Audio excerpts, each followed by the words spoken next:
3 different outlets published 3 different answers this week to the same simple question.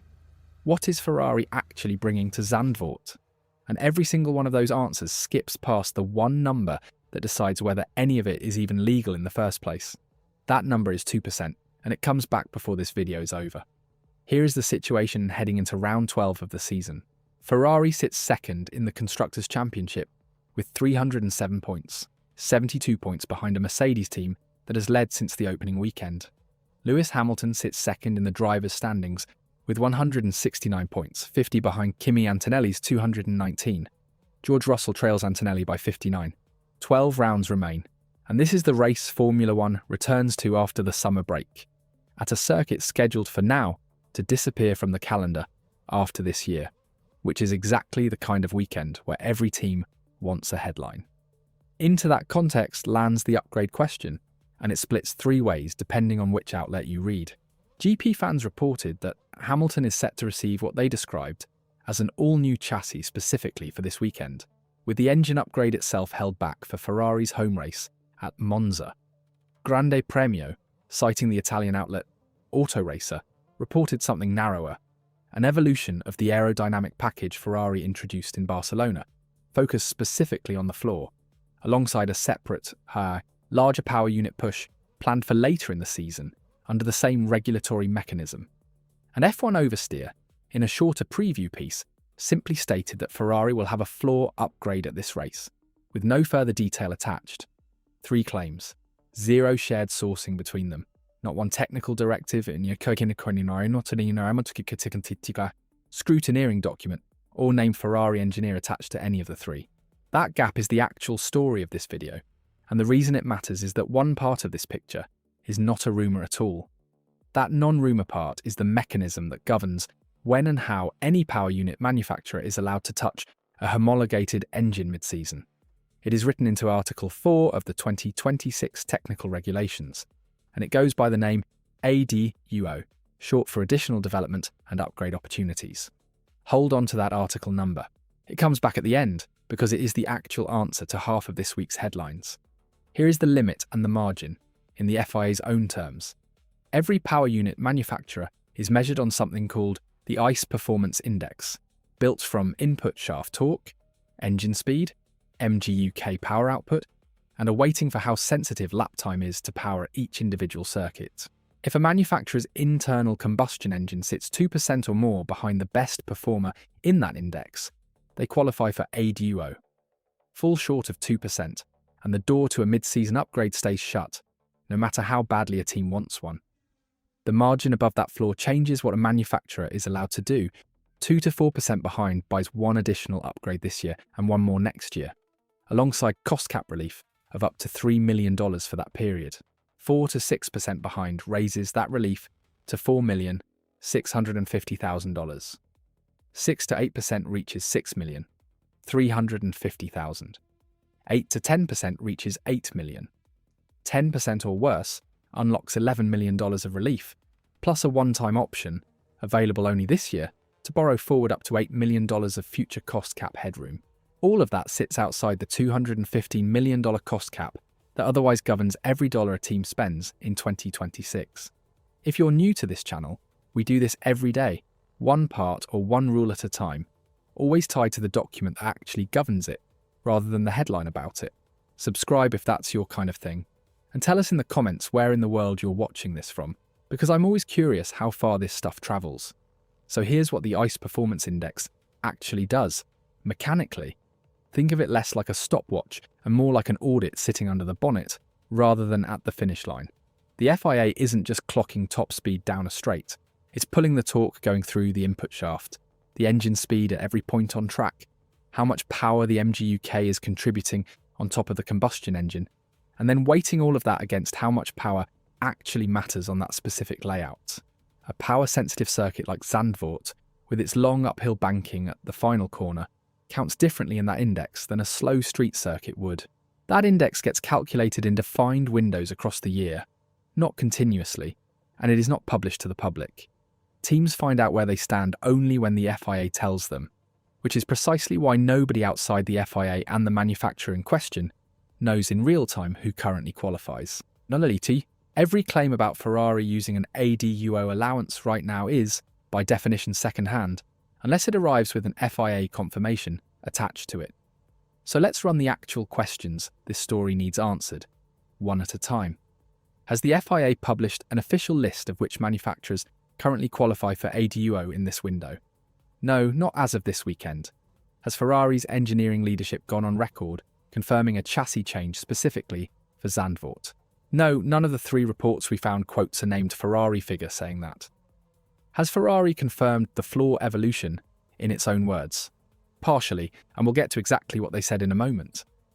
Is there a document anywhere in this story with a number attached to it? Yes, exactly one. The 2% threshold in Article 4, and it governs the engine, not the floor. This isn't the first time this exact regulatory lever has come up this season, and the earlier case is worth putting next to this one with 0 adjectives attached. Ferrari used its ADUO allowance to introduce a new specification power unit at the Austrian Grand Prix. That happened under the same Article 4 mechanism. It required the same 2% qualification, and it came with the same lack of a published FIA list confirming it at the time it was reported. Kimi Antonelli told Sky Italia, ahead of any official confirmation, that the allowance had already been granted to Ferrari. The FIA's own list came later. Now hold that pattern up against Zandvoort. If the same lever governs the same manufacturer twice in one season, and the first instance ran ahead of official confirmation by weeks, a second instance running ahead of confirmation by days isn't an anomaly. It's the pattern repeating, on screen, right in front of us. Quick one before we go further. Is what Ferrari's bringing to Zandvoort a real step forward, or a repackaged version of the Barcelona floor with a new name attached to it? Hit like if you think it's genuinely new hardware. Comment if you think it's the same part with better timing behind it. And if you haven't already, that's the subscribe button. Now, on the part next to the part, a floor evolution, if that's what this actually is, doesn't exist alone. Ferrari's Barcelona package already coupled the new floor with a new diffuser, new side pods, and a new front wing in the same delivery. Because a floor's edge geometry changes the airflow reaching the diffuser, and the diffuser's exit pressure changes what the side pods need to feed it in return. Picture the floor as the intake, and the diffuser as the exhaust of the same breathing system. Change one and the other has to adapt, or the whole flow stalls somewhere in between.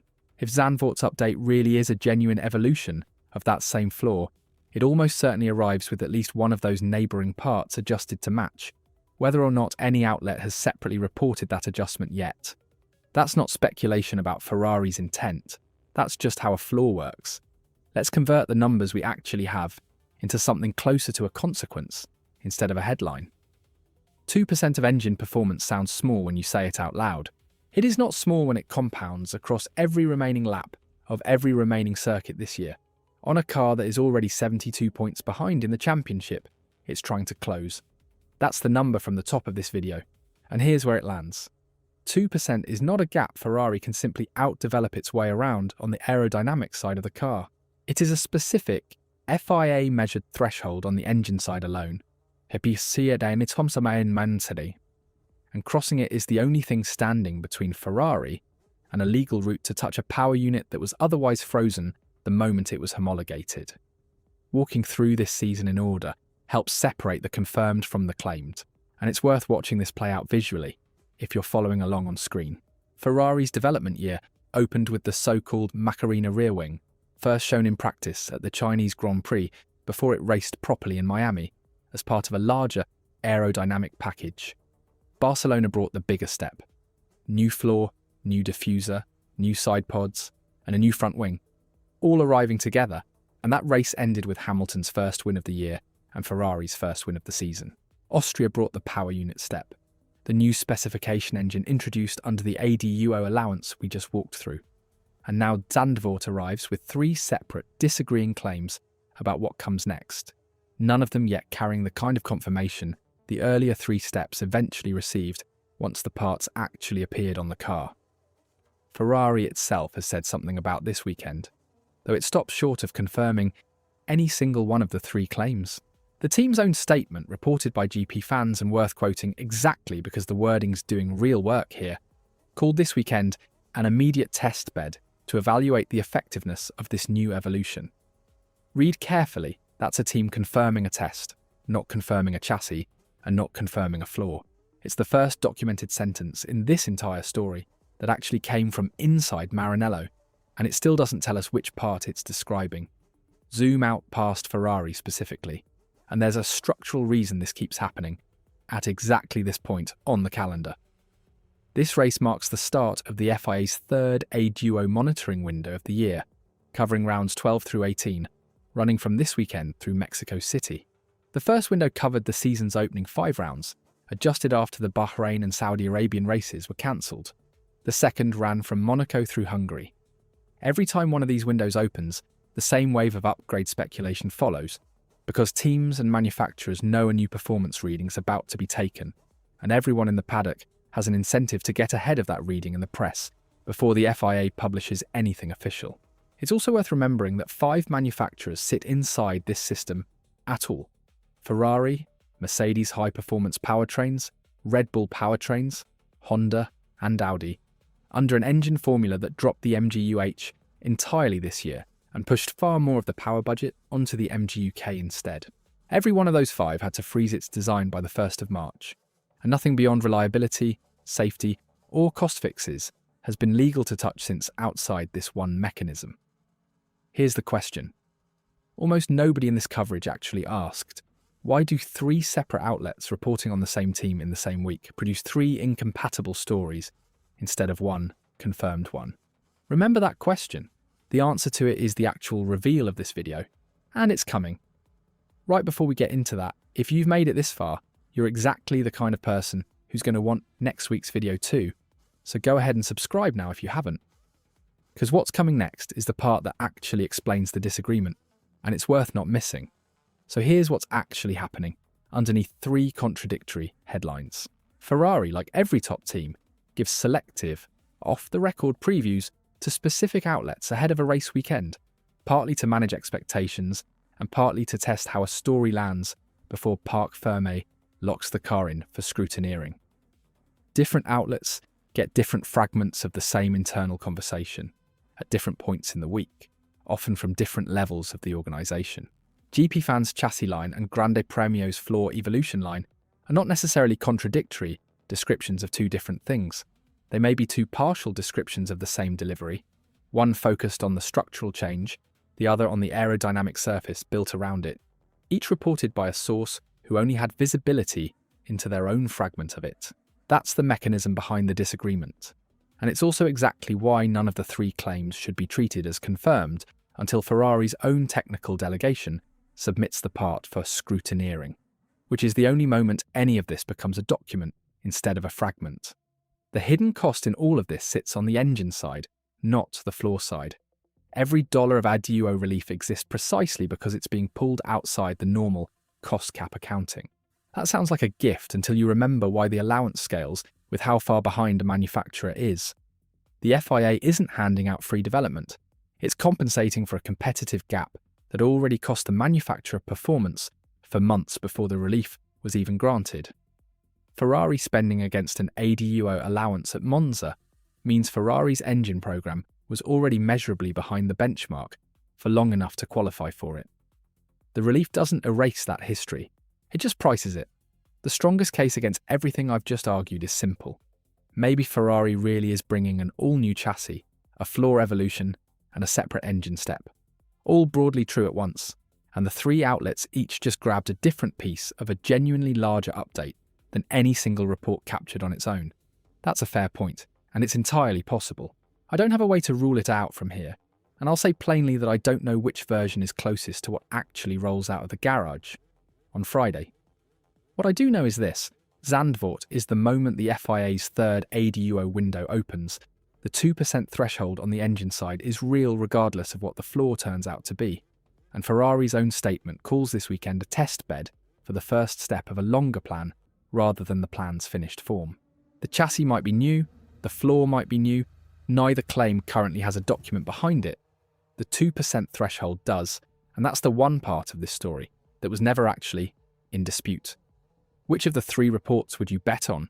The chassis claim, the floor claim, or neither one of them? Name the outlet in the comments.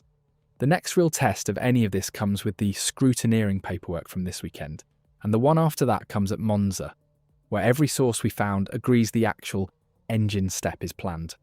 I'm doing that one next, the ADUO power unit upgrade, and exactly what Article 4 lets Ferrari change on it. So subscribe if you want that one when it lands. One more, before you go, if this kind of source-by-source breakdown is useful to you. Until the next one.